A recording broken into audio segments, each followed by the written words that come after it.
Welcome back to my channel. आज चाहिँ हामी सागबारी हेरिरहेको छौँ। यहाँ आउनुहोस् मेरो सागबारी हेर्न। यहाँ चाहिँ आउनुहोस् मेरो सागबारी हेर्न।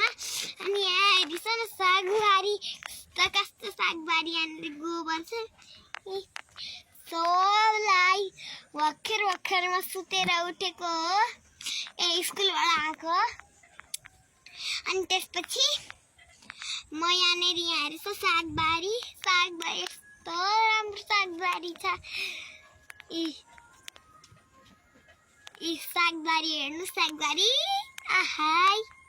अनि हेर्नुहोस् न, आज भ्लग बनाइरहेको छु। यहाँ हेर्छ आशिका दिदी, हेलो गरिदिदी, हेलो। यहाँ हेर्नुहोस् आशिका दिदी लुगा भइसन्छ। आशिका दिदी हेलो गर्छ, म देखाइरहेको छु। Hello guys. अनि हेर्नुहोस् न फुलेको तोरी। अनि हेर्नुहोस् मेरो सागबारीमा चाहिँ मुला पो फलेछ हौ। यहाँ हेर्नुहोस् न मुला फलेछ यहाँनिर चाहिँ मुला फलेको थियो होइन साथीहरू। यहाँ हेर्नुहोस् मुला सागबारी यत्रो रहेछ है होइन। सागबारीको मुला हेर्नु भयो भने मर्नुहुन्छ हजुर। मुला 10 रुपियाँको मुला, 5 रुपियाँको मुला। यहाँ हेर्नुहोस् मुला। अनि त्यसपछि हामी चाहिँ के भनेको थियो क्या, हजुरले मुला खाएको भइसक्छ, हेरिसकेको भइसक्छ फोन गर्नु मलाई 890 मा। हजुरलाई म मुलाको बारी नै दिन्छु। हेलो सिफर, हजुरलाई चाहिँ के लाग्छ मसित गाई छैन के छैन भन्नु छैन, तर मसित 3-3वटा गाई चाहिँ यहाँ हेर्नुहोस् गोडालोमा बसिरहेछ अहिले।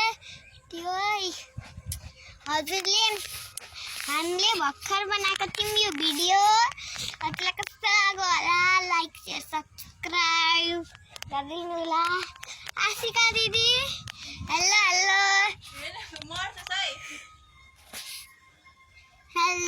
गाइस। मुख त देखाएको छु नि। अर्ग्यानिक बारी हेरिसो साथीहरू, निर्मलाको घर बिचरा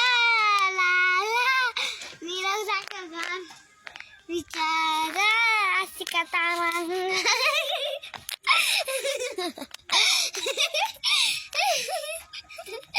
आशिका तामाङ चाहिँ अहिले लुगा धुएर बसिरहेको हुन्छ। आशिका तामाङ मेरो नाम हो आशिका तामाङ। म भर्खर बारीतिर आइरहेको छु। मुलाहरू भन्छ भने